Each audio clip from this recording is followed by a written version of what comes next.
Hi viewers, எல்லோரும் எப்படி இருக்கீங்க? நான் நல்லா இருக்கேன். கௌசி குக்கிங்லேருந்து உங்கள் கௌசி தான் பேசுகிறேன். நான் இன்றைக்கி என்ன செய்ய போகிறேன்னா, ஒன் பாட் ரைஸாக ஒரு பிரியாணி மாதிரி நான் பண்ண போகிறேன். இது குழந்தைங்களுக்கு ரொம்ப பிடிக்கும். பாருங்கள், இதுக்கு ஒரு உருளைக்கிழங்கு, கொஞ்சம் பீன்ஸ் கட் பண்ணி வச்சுருக்கேன், வாஷ் பண்ணி, 2 பெரிய வெங்காயம், 3 பெரிய தக்காளி, 4 பச்சை மிளகா, 2 பிரிஞ்சி இலை, ஜீரக சம்பா அரிசி வந்து ஒரு 1.5 டம்ளர் அளவுக்கு எடுத்துக்க போகிறேன். கொஞ்சமாக புதினா வாஷ் பண்ணி வச்சுருக்கேன். பாருங்கள், இதுக்கு ப்ரெட்டு வந்து ஒரு 4 ஸ்லைஸ் அளவு எடுத்துக்கிறேன். இப்போ செய்கிறத பார்க்கலாம். அடுப்பு பற்ற வச்சுக்கிட்டு இந்த மாதிரி பாத்திரம், அகலமான பாத்திரம் வச்சுக்கோங்க. இதில் 50 ml நான் இன்றைக்கி கோல்டு வின்னர் ஆயில் தான் போட்டிருக்கேன், சன்ஃப்ளவர் ஆயிலு. உங்களுக்கு கடலெண்ணெய் இல்லை நெய் கூட நீங்கள் போட்டுக்கலாம். பாருங்கள், சூடாயிடுச்சு எண்ணெய். 2 பிரிஞ்சி இலை, 4 பட்டை, 4 லவங்கம், 4 ஏலக்காய் போட்டிருக்கேன். நல்லா வறுபடட்டும்.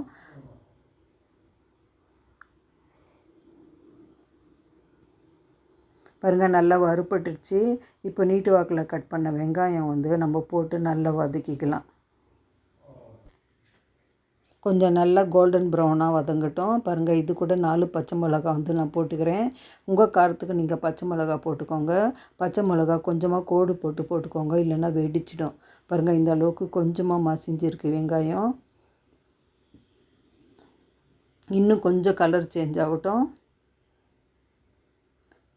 இப்போ பாருங்கள், ஓரளவுக்கு இது போதும்.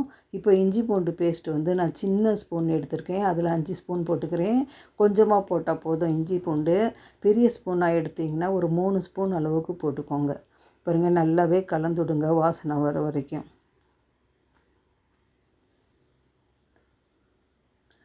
பாருங்கள், வாஷ் பண்ணி வச்சுருக்கிற புதினாவை போட்டுக்கிறேன். நான் கொத்தமல்லி போடலை, கொத்தமல்லி வந்து நான் நடுவில் போடுவேன். இதை நல்லா கலந்து விட்டுக்கோங்க. ஆயிலில் நல்லா வறுபடட்டும். இப்போ கட் பண்ணி வச்சுருக்கிற உருளைக்கிழங்கையும் பீன்ஸையும் போட்டுக்கலாம். நான் இந்த 2 வெஜிடபிள் தான் போடுறேன். பாருங்கள், இது கூட தக்காளியும் நான் போட்டுக்கிட்டேன். இதை நல்லா கலந்து விட்டு நல்லா வேக விடுங்க.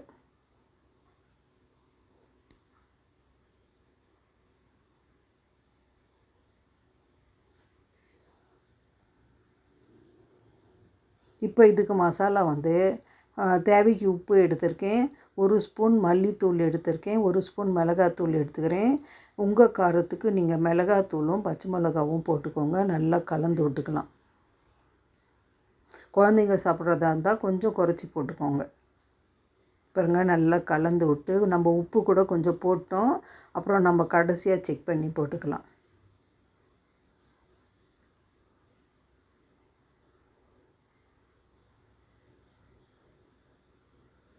தக்காளி கொஞ்சம் மசிற மாதிரி வேகட்டும், அது வரைக்கும் வேக விடுங்க. பாருங்கள், நான் இஞ்சி பூண்டு அரைச்ச மிக்சியில் கொஞ்சமாக தண்ணி போட்டுக்கிறேன். இது நம்ம காய் வேகிறதுக்காக.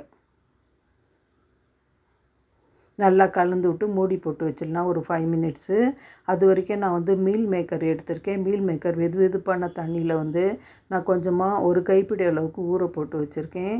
இது நல்லா ஊறி இருக்கும். பாருங்கள், அரிசி வந்து 1.5 டம்ளர் அரிசி எடுத்திருக்கேன் நான் ஊற வச்சுருக்கேன் ஒரு 10 நிமிஷத்துக்கு முன்னாடியே. பாருங்கள், இப்போ காய் கொஞ்சம் 5 நிமிஷம் ஆச்சு. பாருங்கள், நல்லா கொஞ்சம் சாஃப்ட் ஆகிடுச்சு. இப்போ நம்ம வந்து வாஷ் பண்ணி மீல் மேக்கர் போட்டுக்கலாம். அது கூட நான் கொத்தமல்லி போட்டிருக்கேன். கொத்தமல்லியும் நான் வாஷ் பண்ணி தான் போடுறேன். பாருங்கள், நல்லா கலந்து விட்டுக்கோங்க கொத்தமல்லியும் மீல் மேக்கரும். நான் ஃபஸ்ட்டு கொத்தமல்லி போடலை, இப்போ நான் போடுறேன். இதை நல்லா கலந்து விட்டுக்கோங்க.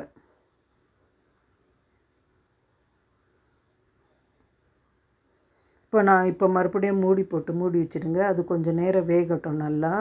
அது வரைக்கும் பாருங்கள், ஒரு 4 ஸ்லைஸ் ப்ரெட்டு எடுத்திருக்கேன். ப்ரெட்டு வந்து நீங்கள் இந்த வெஜ் பிரியாணியில் போட்டு செஞ்சிங்கன்னா குழந்தைங்க ரொம்ப பிடிச்சி சாப்பிடுவாங்க. நீங்கள் அதிகமாக கேட்டு சாப்பிடுவாங்க. அதனால் கொஞ்சம் அதிகமாக கூட நீங்கள் போட்டுக்கலாம். பாருங்கள், இதை வந்து நான் சின்ன சின்ன பீஸாக கட் பண்ணிக்கிறேன். இது ஃப்ரெஷ்ஷாக இருக்குது ப்ரெட்டு, கட் பண்ண முடியல. நான் பாருங்கள், கையில் கத்தியில் கொஞ்சமாக கோடு போட்டு அப்படியே நான் பிச்சு போட்டுக்கிறேன். இதை வந்து நீங்கள் டீப் ஃப்ரை வேணாலும் பண்ணிக்கோங்க, இல்லை ஷாலோ ஃப்ரை கூட பண்ணலாம். நான் அதை அப்புறம் காமிக்கிறேன். பாருங்கள், காய் நல்லா வெந்துடுச்சு. இப்போ இதுக்கு தயிர் வந்து ஒரு சின்ன கப்பில் 1/2 கப் அளவு நான் போட்டுக்கிறேன். கொஞ்சமாக போட்டால் போதும் தயிர். கொஞ்சமாக பாருங்கள், வாஷ் பண்ணி தண்ணி போட்டுக்கிறேன். நல்லா கலந்து விடுங்க. இப்போ நம்ம வந்து 1.5 டம்ளர் அரிசி எடுத்தோம். அதுக்கு நம்ம சீரக சம்பா அரிசிக்கு கொஞ்சம் தண்ணி வந்து கம்மியாக பிடிக்கும். ஒரு டம்ளர் அரிசிக்கு 1.5 டம்ளர் கணக்கு வச்சுக்கலாம்.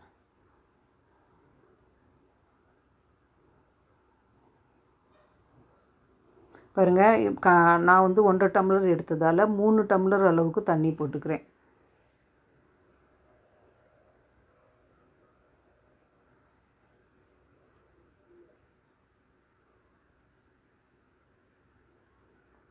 பாருங்கள், கலந்து விட்டுக்கோங்க நல்லா.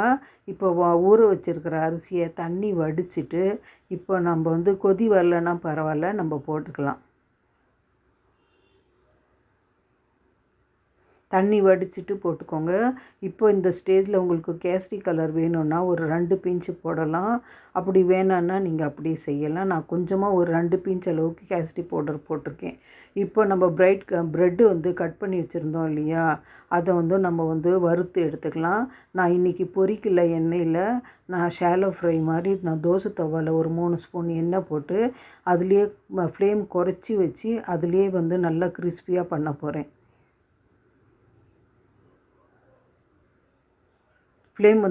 ஃப்ளேம் நல்லாவே குறைச்சி விட்டு அப்பப்போ கொஞ்சம் திருப்பி போடுங்க. உங்களுக்கு நல்லா கிறிஸ்பி ஆகிடும் ப்ரெட்டு. பாருங்கள், ஒரு 4 ஸ்பூன் அளவுக்கு தான், நான் சின்ன ஸ்பூனில் 4 ஸ்பூன் அளவுக்கு தான் எண்ணெய் போட்டேன். அப்பப்போ நீங்கள் வந்து திருப்பி விடுங்க. பாருங்கள், எவ்வளோ கிறிஸ்பி ஆகிடுச்சு ப்ரெட்டு. அந்த எண்ணெய் எல்லாமே அப்சர்வ் ஆகிடுச்சு. பாருங்கள், இது ஒரு ஓரத்தில் வச்சுக்கலாம். இப்போ பாருங்கள், அரிசி வெந்துட்டுருக்கு. தண்ணி இன்னும் பாதி அளவுக்கு இருக்குது. அடியில் வந்து பழைய தோசை தவா வச்சு அதுக்கு மேலே நான் பாத்திரம் வச்சுட்டேன். பாருங்கள், நல்லா இது கொதித்து வேகட்டும். இன்னும் கொஞ்சம் தண்ணி ட்ரை ஆகட்டும். பாருங்கள், இந்த ஸ்டேஜில் உப்பு கரெக்டாக இருக்கா செக் பண்ணி பார்த்து போட்டுக்கோங்க.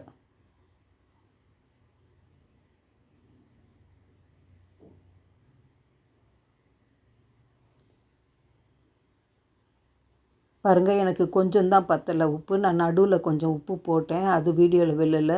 பாருங்கள், இப்போ நான் கொஞ்சமாக உப்பு தெளித்து விட்ற மாதிரி போடுறேன். நல்லா கலந்து விட்டுக்கோங்க. அப்படியே விட்டிங்கன்னா அங்கங்கே உப்பு நிற்கும். அது நல்லா கலந்து விட்டுருங்க. பாருங்கள், இப்போ மூடி போட்டு வச்சுருந்தேன். ஒரு 5 மினிட்ஸ் ஆச்சு. பாருங்கள், தண்ணி வந்து கொஞ்சம் தான் இருக்குது, எல்லாமே அப்சர்வ் ஆகிடுச்சு. இப்போ நம்ம பொரித்து வச்சுருந்தோம் இல்லையா, நம்ம ஷாலோ ஃப்ரை பண்ணி வச்சுருந்தோம் இல்லையா ப்ரெட்டு, அதை போட்டுக்கலாம். நீங்கள் பொரித்து வேணால் கூட ப்ரெட்டு போட்டுக்கலாம். பொரித்து போட்டிங்கன்னா கொஞ்சம் எண்ணெய் அதிகமாக இருக்கும். பெரியவங்க சாப்பிட்றதா இருந்தால் இந்த மாதிரி வந்து நீங்கள் ஷாலோ ஃப்ரை பண்ணி போட்டுக்கோங்க. பாருங்கள், நல்லா கலந்து விடுங்க. ப்ரெட்டு நம்ம போடும்போது தண்ணி அதிகமாக இருக்கக்கூடாது அரிசியில். அப்படி அதிகமாக இருந்துச்சுன்னா அந்த கிறிஸ்பினஸ் வந்து போயிட்டு அந்த ப்ரெட் எல்லாமே கரைஞ்சிடும். அதுக்காக தான் நான் கடைசியாக போடுறேன். இதை வந்து நல்லா கலந்து விட்டுக்கிட்டு பாருங்கள், 1 ஸ்பூன் நெய் போட்டிருக்கேன் மேலே பெரிய ஸ்பூனில். உங்களுக்கு நெய் வேணுன்னா போட்டுக்கோங்க, அப்படி இல்லைன்னா ஸ்கிப் பண்ணிக்கோங்க. நெய் போட்டிங்கன்னா நல்ல வாசனையாக இருக்கும். அதனால் வந்து நான் நெய் போட்டிருக்கேன் 1 ஸ்பூன். அப்படியே பாருங்கள், லைட்டாக நெய் போட்டு லைட்டாக கலந்து விட்டு அப்படியே மூடி போட்டு ஒரு 10 நிமிஷம் அப்படியே தம்முக்கு வச்சுடுங்க. பாருங்கள், இப்போவே தண்ணி நல்லாவே ட்ரை ஆகிடுச்சு. ஒரு 5 நிமிஷம் வச்சா கூட போதும். அப்படியே மூடி போட்டு மூடி வச்சிடலாம். பாருங்கள், சிம்மில் தான் வச்சுருக்கேன் நான் அடுப்பு. பாருங்கள், சூப்பராக ரெடி ஆகிடுச்சு ப்ரெட்டு வெஜ் பிரியாணி. பாருங்கள், பார்க்குறதுக்கு எப்படி இருக்குது. இந்த ப்ரெட்டு வந்து குழந்தைங்க கேட்டு கேட்டு சாப்பிடுவாங்க, அவ்வளோ டேஸ்ட்டாக இருக்கும்.